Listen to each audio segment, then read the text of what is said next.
Probabilité en 0. Nous allons calculer d'abord la limite quand envers 0 moins de f de x moins f de 0 divisé par x moins 0. Et c'est égal à limite quand x envers 0 moins. En 0 moins, on prend quelle fonction? On prend cette fonction. D'accord. Et f de 0 égale à combien? D'abord, je recopie la fonction. C'est x divisé par x plus 1, x divisé par x plus 1, x plus 1 plus ln de x plus 1 moins f de 0. F de 0 égale combien? Égale à 0. Quand vous remplacez x par 0, vous allez trouver ici 0 plus 0. 0 plus 0, ça donne 0. Donc f de 0 égale 0. Ce n'est pas la peine de l'écrire. Divisé par combien? X moins 0. On écrit x seulement. D'accord. Maintenant, après, je vais donner chaque fonction son dénominateur.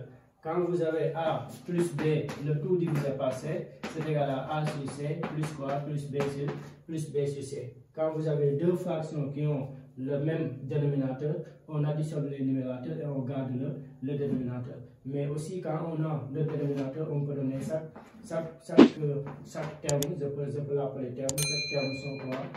Son dénominateur. Donc nous aurons limite quand x tend vers 0 moins de quoi? De x divisé par x plus 1, le tout divisé par x, plus combien? Plus ln de x plus 1, divisé par combien? Divisé par x. D'accord. Donc c'est égal à limite quand x tend vers 0 moins de combien? Ici on aura combien?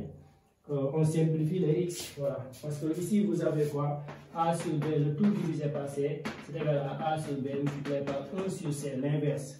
L'inverse, on est d'accord? Et nous simplifions les x et ça reste 1 sur x plus 1. 1 sur x plus 1 plus combien? Ln de x plus 1 divisé par combien? Divisé par x.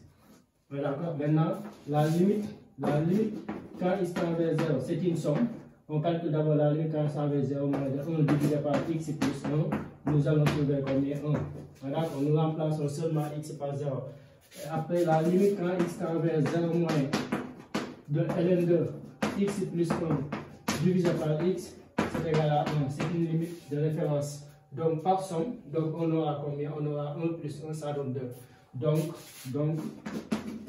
la limite quand x tend vers 0 moins de f de x moins f de 0 divisé par x moins 0 égale combien? Égale à 2. Donc ici, conclusion partielle, f est dérivable. F est dérivable à gauche, en 2. Voilà, d'accord. Maintenant, après, nous allons regarder la dérivabilité à droite. La dérivabilité à droite. Voilà, donc limite, quand x tend vers 0 plus de f de x moins f de 0 divisé par x moins 0 égale combien? Donc c'est égal à limite quand x tend vers 0 plus, on prend cette fonction, c'est x ln de x plus 1 divisé par x, le tout divisé par x égale limite quand x tend vers 0 plus, on simplifie les x et ça reste combien? Ln de x plus 1 divisé par x. Et ça c'est égal à combien? Et ça c'est égal à, ici, regardez, vous calculez d'abord ce qui est à l'intérieur. La limite en 0 plus de x plus 1 sur x, ça donne plus l'infini. Après, vous calculez la limite en plus l'infini de ln de x et vous allez trouver plus l'infini par quoi? Par composé. Voilà. C'est par composé.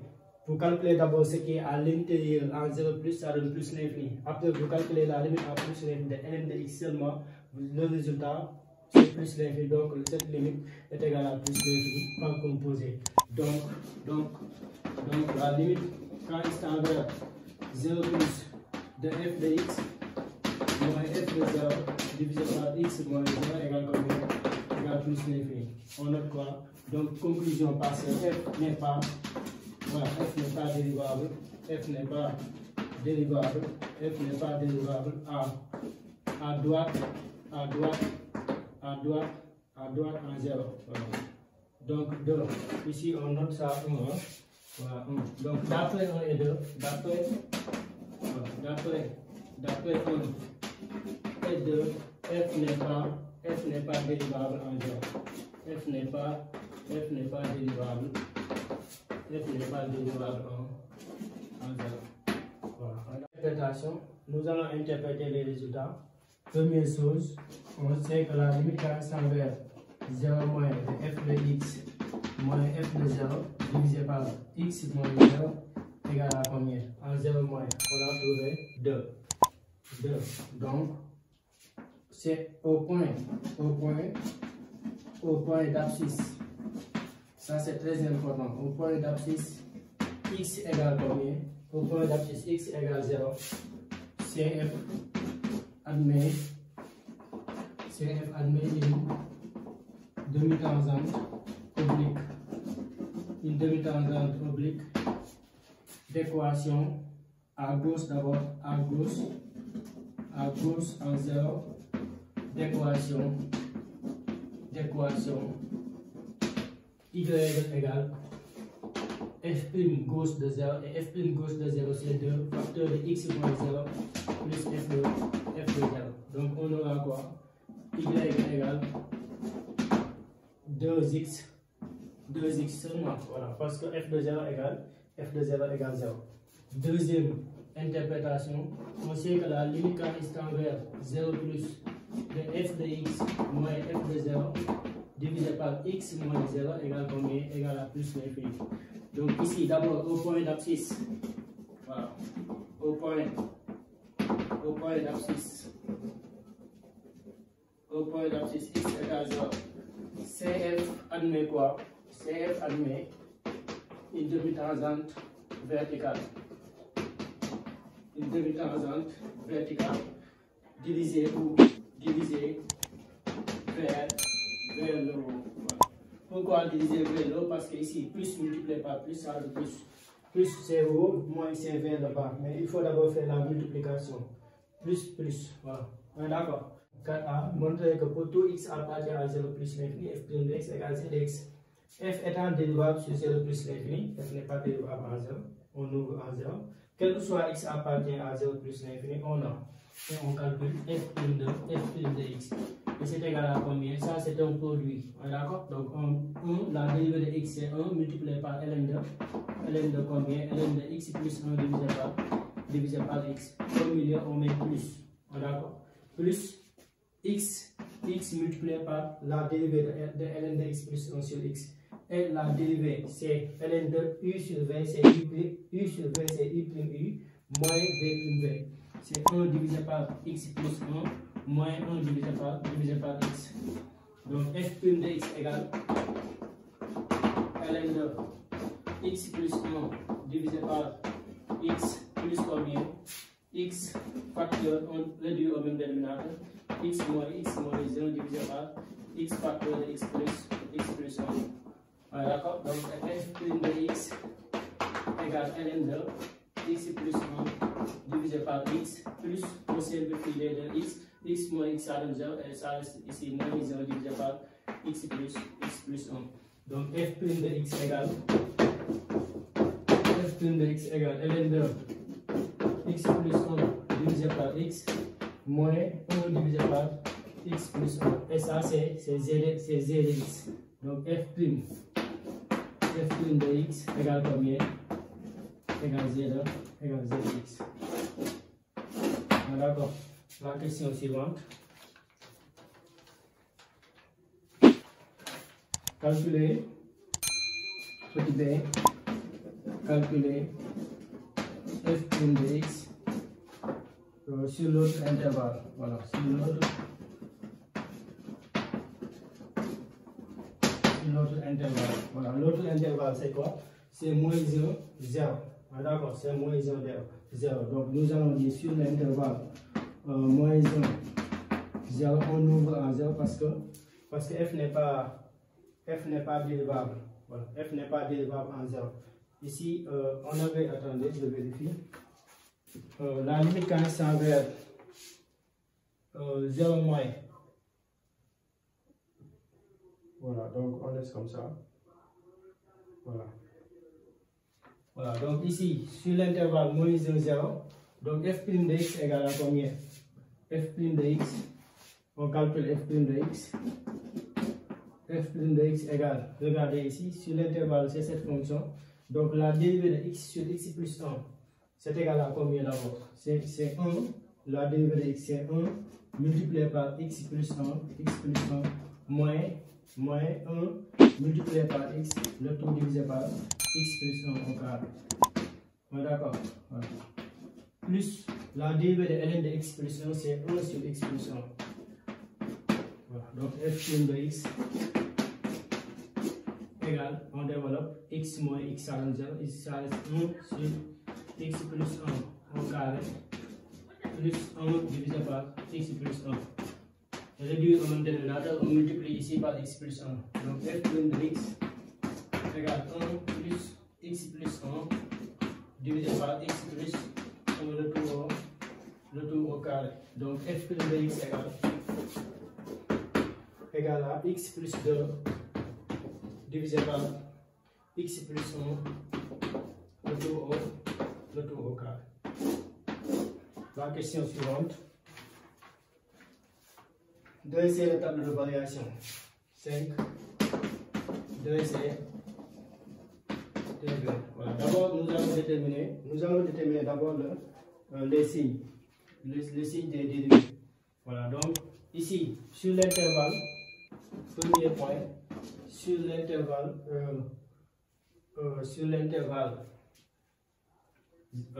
moins 0 plus l'infini, sur l'intervalle 0 plus l'infini, f' de x est comment? f' de x est positif. Voilà. Est positif, oui. Donc, f est strictement croissante. D'accord. Parce que le signe dépend de 0x. f' de x a le même signe que 0x. D'après la partie A, on avait quoi? Zx était comment? Était positif sur l'intervalle 0 plus l'infini. Vous vous rappelez? Voilà, donc ici, f', comme Zx est positif sur 0 plus l'infini, donc f' de x est positif sur 0 plus l'infini. Et d'où f est strictement croissante. Voilà. Et pour l'autre fonction, sur l'intervalle moins 1, 0, sur l'intervalle moins 1, 0, sur l'intervalle moins 1, 0, d'accord? Sur l'intervalle moins 1, 0, f' de x, le signe de f' de x dépend de x plus 2 car x plus 1 au carré est comment? Est positif. D'accord? Voilà. Et maintenant, nous allons faire le tableau de signes, un tableau de signes. On a ici x, on a ici x plus 2, on a ici moins 2, je mets moins l'infini plus l'infini, plus moins. Et sur où se trouve moins 1, 0? 0 c'est ici, moins 1 aussi c'est ici. Voilà. Sur l'intervalle moins 1, 0, voilà. X plus 2 est positif sur moins 1, 0. Donc, quel que soit x appartient sur l'intervalle moins 1, 0, f' de x est comment? f' de x est positif, d'où f est strictement croissant. D'accord? Voilà. Ici, vous allez dire que si le signe de f' de x dépend de x plus 2 car x plus 1 au carré est positif. Et quel que soit x appartient à moins 1, 0, x plus 2 est positif. D'accord? Voilà. Vous pouvez faire un encadrement pour vérifier ça. X est compris entre moins 1 et 0. Donc, vous allez ajouter chaque membre par 2. Et vous aurez quoi? Bon, vous aurez par 2. Ici, vous aurez combien? Moins 1 plus 2, ça donne 1, inférieur à x plus 2, inférieur à 2. Regardez, x plus 2 est compris entre deux valeurs positives. Donc, x plus 2 est positif. Ou bien, vous faites un tableau de signes comme ça. Voilà, j'espère que vous avez compris ça. Donc, nous allons dresser le tableau de variation. Le tableau de variation de la fonction.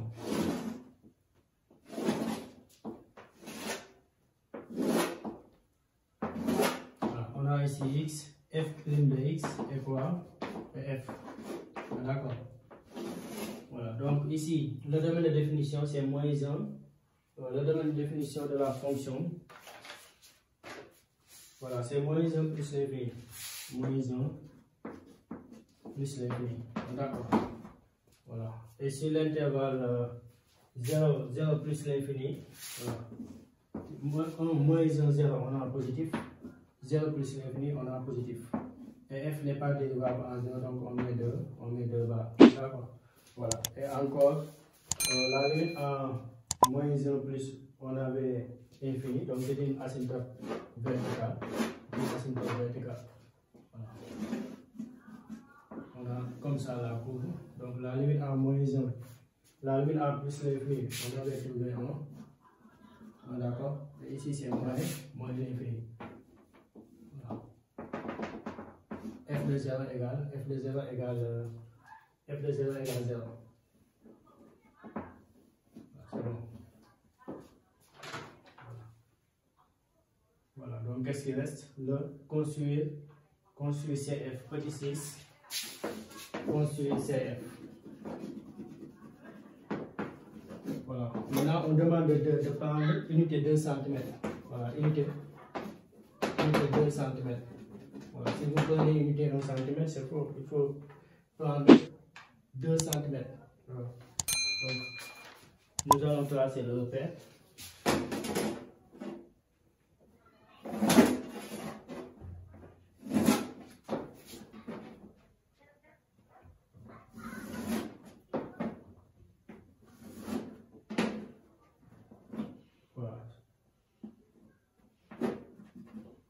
Voilà, donc ici,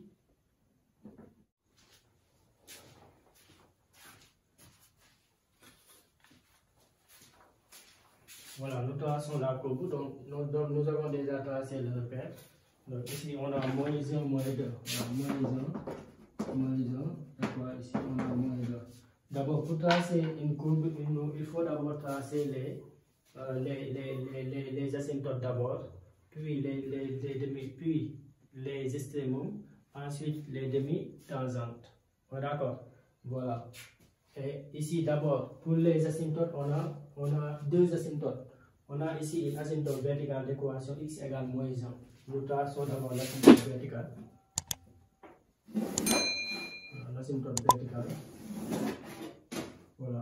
À chaque fois que vous tracez une courbe, d'abord tracez les asymptotes. Les asymptotes sont au nombre de 3. Soit tu as une asymptote verticale, soit une asymptote horizontale, soit une asymptote oblique. Voilà, on est d'accord. Si vous n'avez pas des asymptotes, vous allez tracer les extrémums. Voilà, s'il y a des extrémums, voilà, s'il existe. Voilà. Donc, après, nous allons calculer l'asymptote horizontale d'équation y égale 1. Voilà, on a ici l'asymptote horizontale. CA plus l'infini. Voilà, CA plus l'infini. D'accord. Voilà, donc on a seulement deux asymptotes. Après, on n'a pas un extrémum, on n'a pas un minimum. Donc nous allons directement tracer les demi-tangentes. Et ici, on a deux demi-tangentes. On a une demi-tangente verticale et une demi-tangente oblique. D'abord, traçons la demi-tangente verticale. C'est où se passe les demi-tangentes au point d'abscisse x égale à 0. C'est ce point que j'appelle nœud. D'accord. Donc pour tracer les demi-tangentes, il faut d'abord le nœud. C'est quoi le nœud? C'est le point d'abscisse x égale 0. Si x égale à 0, nous allons chercher y pour avoir le point. Si on dit le point d'abscisse x égale, c'est parce qu'on connaît son abscisse, mais on ne connaît pas son ordonnée. Nous allons calculer son ordonnée en remplaçant x par 0. Ici, vous allez remplacer x par 0, et f de 0, ça donne 0. Donc, c'est le point de coordonnée 0, 0. C'est ici le nœud. Voilà, d'accord. Maintenant, on a une demi-tangente verticale divisée vers le haut. Donc, on a... C'est comme ça qu'on représente des demi-tangentes. Ça reste une autre demi-tangente. C'est une demi-tangente oblique d'équation y égale 2x à droite. D'accord. Donc nous allons choisir un seul point parce que la droite passe sur le nœud. D'accord. Voilà. La droite passe par le nœud. Donc nous allons choisir un seul point. Un point par exemple B. Si x égale 0, 0, c'est le nœud. Voilà. Donc si x égale à 1, y égale combien? Y égale 2. Si x égale à 1, y égale à 2. Si x égale 1, y égale 2. Voilà, donc on a ici le point. Et nous allons tracer quoi? Nous allons tracer la droite. Voilà, nous allons tracer la droite. après, on fait quoi? On fait comment? Ici, le nœud, c'est ici. Nous, on a une demi-tangente oblique à droite. Donc, à droite, c'est par là. Donc, on doit effacer cette partie. Et pour cette partie, on prend seulement 1 cm seulement ça pour avoir. C'est à gauche ou à droite, il faut que je vérifie. Voilà, donc c'est à gauche. Voilà, pas à droite, c'est à gauche. Voilà, donc on prend ça. C'est comme ça qu'on représente les demi-tangentes. Ah, d'accord, voilà, qu'est-ce qui reste maintenant? Voilà, donc c'est fini. On prend seulement un tableau de valeur. Voilà, si x égale moins 0,5, y égale moins 1,5. La courbe passe par ces points. D'accord. Voilà, si x égale à moins 0,5, c'est ici. C'est 1. Voilà, c'est ici. Y égale combien? Moins 1,6. 1,6, c'est ici. Voilà. On a le point. Regardez. Voilà. Après, on place si x égale à 0,5, y égale à 0,7. 0,5 c'est ici, y égale combien? 0,7. Voilà, 0,5 c'est ici. On prend ici. Voilà. Voilà, on a ici l'autre point. Après, pour l'autre point, si x égale à 1, y égale à 0,6. 0,6. 0,6. Bon, là, je pense que j'ai fait une erreur de calcul. Voilà, si x égale 0,5, y égale combien? 0,7.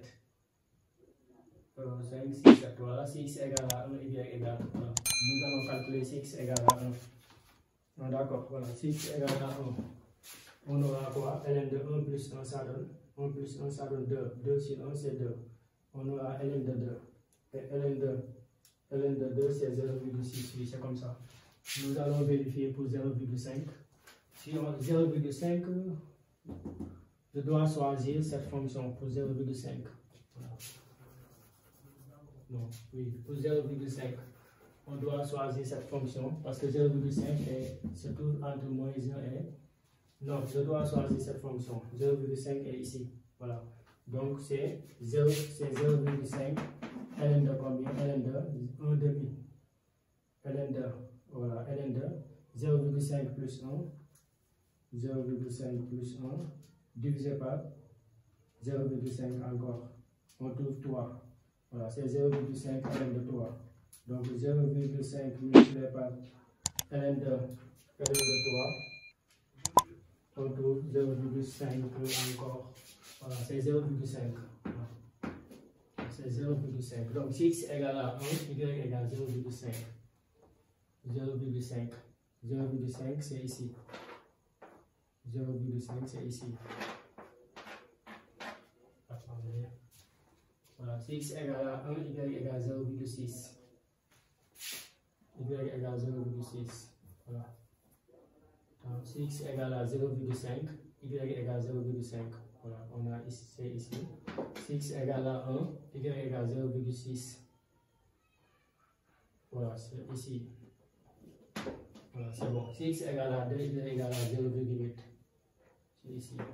Voilà. Donc, maintenant, nous allons tracer la courbe. Donc, la courbe fait comme ça, regardez. Donc, ça, c'est une asymptote verticale. La courbe ne doit jamais toucher l'asymptote verticale. Voilà, donc, on a comme ça. On a la courbe comme ça.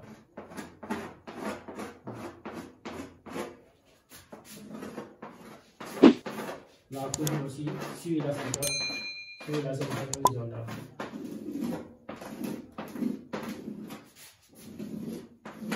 D'accord.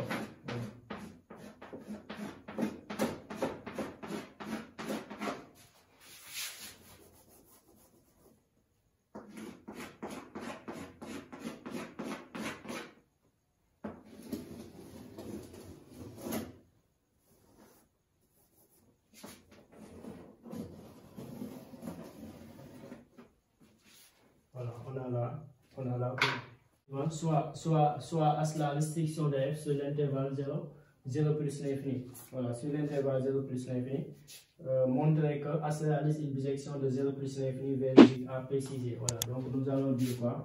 Nous allons dire sur l'intervalle 0 plus l'infini, Comment est H? H est, premièrement, H est continu, deuxièmement, H est strictement croissante. Voilà. H est continu, H est continu, H est continu, H est continu, H est continu et strictement croissante. Alors, elle réalise, voilà, alors elle réalise une bisection de 0 plus l'infini vers J. Et J est égal à combien? J est égal à 0, 0 plus 0, 1. J est égal à 0, est égal à 0, 1. Voilà, ici on calcule les lignes, donc on ouvre. Voilà, on ouvre. C'est bon. Voilà, la question suivante. H moins 1 est-elle dérivable en ln de 2? D'abord, petit 2, calculer H de 1. Voilà, donc pour H de 1, H de x d'abord égale à combien? C'est 0 plus l'infini, donc H de x c'est x ln de x plus 1 divisé par x. Et nous allons calculer H de 1. H de 1 égale, on remplace x par 1, on aura 1 ln de 1 plus 1 divisé par 1. Donc H de 1 égale ln de égale ln de 2. La question suivante, H moins 1 est-elle dérivable? H moins 1 est-elle dérivable à ln de 2? Voilà, donc il nous faut comme étape, 3 étapes pour répondre à cette question. Première étape, résoudre H de x égale ln de 2. Voilà, première étape, on résout l'équation H de x égale ln de 2. Et H de x égale combien? C'est x ln de x plus 1. Et nous avons déjà x, parce que H de x égale ln de 2, x égale 1. Voilà, donc ce n'est pas la peine de résoudre parce qu'on a déjà le résultat. Donc cela équivaut à dire que x égale 1. Parce que si x prend la valeur 1, nous allons trouver ln de 2. C'est montré ici. D'accord, donc deuxième étape, nous allons regarder est-ce que H est dérivable. Est-ce que H est dérivable en 1? Oui, H est bien dérivable. Il faut regarder ça. Est-ce que H est dérivable est-ce que H est dérivable en 1? Voilà, oui, H sur l'intervalle 0 plus l'infini. Voilà, donc H est dérivable en 1. Deuxièmement, H est bien dérivable. H est dérivable en 1. Voilà, d'accord. Troisième étape, nous allons calculer H' de 1. Et H' de 1 égale à combien? H' de 1, H' de x c'était H' de x, on avait, je pense, voilà, c'est zx, hein, c'est zx. Voilà, donc H' de 1 égale à combien? Égale à z de 1. Et z de 1 égale à combien? Z de 1 égale ln de 2, c'est ln de 2 moins 1 de 2. Regardez, c'est différent de 0. Voilà, S' de 1 est bien différent de 0. Donc, conclusion, H moins 1 est dérivable. H moins 1 est dérivable. H moins 1 est dérivable en ln de 2. Voilà, c'est comme ça qu'on répond la question. Voilà, 0 point. H moins 1 est-elle dérivable en ln de 2? Première chose, on résout l'équation h de x égale ln de 2. Ici, la solution est évidente, c'est 1. Quand vous remplacez x par 1, vous allez trouver ln de 2. C'est montré ici. Deuxièmement, vous regardez, est-ce que h est dérivable en 1? Si oui, vous allez calculer directement h' de 1. Eh bien, h est bien dérivable en 1. Maintenant, nous allons calculer h' de 1. H' de 1 est différent de 0, donc h moins 1 est dérivable en ln de 2. Si h' de 1 égale 0, h moins 1 n'est pas dérivable en ln de 2. Voilà, pour la question suivante, calculer h moins 1 prime de ln de 2. Donc, h moins 1 prime de ln de 2, donc c'est égal à 1 divisé par h prime de quelque chose. Voilà, d'accord. Maintenant, souvent, l'élève, ce qui pose problème à l'élève, c'est quelle valeur elle doit mettre ici. Quelle valeur l'élève doit mettre ici. D'accord. Voilà. Maintenant, cette valeur, c'est pas difficile. Il faut résoudre tout simplement h de x par la valeur qui est ici. h de x égale à ln de 2, vous allez trouver la valeur qui doit être ici. On est d'accord? Donc toujours, quand on vous demande de calculer h moins 1 prime de quelque chose, de y égale, toujours mettez 1 sur h prime et vous laissez comme ça et vous allez résoudre h de x égale quoi? Égale la valeur, cette valeur, h de x égale y. Et la valeur que vous allez trouver, vous le mettez ici. D'accord? Donc nous, on va résoudre h de x égale ln de 2. Et h de x égale ln de 2, x égale à 1. Donc nous allons mettre ici 1. Maintenant, qu'est-ce qui reste? Nous allons calculer h prime de 1. Donc, h prime de 1, h prime de x égale quoi? Sur l'intervalle 0 plus l'infini, h prime de x égale à 0, zx. Donc, h prime de 1 égale à combien? Égale à 0, égale 0. Et z de 1 égale à combien? On remplace x par 1, on trouvera z de 1 égale à moins 1 demi plus ln de 2. Voilà, donc égale à combien? C'est égal à 1 divisé par moins 1 demi plus combien? Plus ln de 2. Donc, h moins 1 plus ln de 2 égale 2 divisé par moins 1 plus 2 ln de 2. Voilà, on peut laisser comme ça. Voilà, la question suivante. h moins 1. Étudier la dérivable de h moins 1 sur j. 3. Étudier la dérivabilité de h moins 1 sur quoi? Sur j. Voilà, donc ici, quel que soit x appartient à 0 plus l'infini, quel que soit x appartient à 0 plus l'infini, h moins 1, h prime de x est différent de, quel que soit x0 appartient à 0 plus l'infini, h prime de x0 est différent de 0. Donc h moins 1 est dérivable sur j. Voilà, j c'est 0 plus l'infini, c'est ça j. On est d'accord, est dérivable sur j. J c'est le 0 plus l'infini. Maintenant, je m'explique. Maintenant, regardez, on a h prime de x égale à combien? H prime de x égale à moins 1 divisé par, parce que sur 0 plus l'infini, h prime de x égale zx. Voilà, h prime de x égale zx. Et c'est égal à ln de x plus 1 divisé par x moins 1 sur x plus 1. C'est-à-dire, on n'a pas une valeur dans 0 plus l'infini qui annule h prime de x. On est d'accord? On n'a pas une valeur dans 0 plus l'infini qui annule h prime de x. Cela veut dire quoi? Si vous avez ici une valeur, vous remplacez cette valeur, vous remplacez x par cette valeur, si vous trouverez 0, donc h moins 1 n'est pas dérivable. Si vous trouverez quelque chose qui n'est pas 0, donc h moins 1 est dérivable sur j. Et nous constatons que quel que soit x, il n'y a pas une valeur dans 0 plus l'infini qui annule cette expression. Ouais, d'accord, donc quel que soit x appartient à 0 plus l'infini, h prime de x est différent de 0. Donc h moins 1 est dérivable sur 0 plus l'infini. Voilà, donc la question suivante.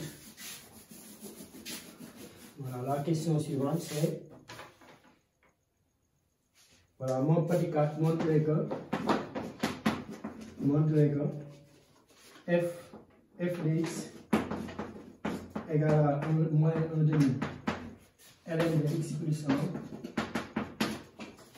plus 1 demi x carré ln de x plus 1 sur x plus 1 demi x est une primitive de f sur 0 plus l'infini. Donc nous allons dériver f de x. Quand on dérive f de x, si vous trouverez f, donc f de x est une primitive de f. Ouais, d'accord? C'est-à-dire, quand vous avez ici f, vous avez ici quoi? Grand f.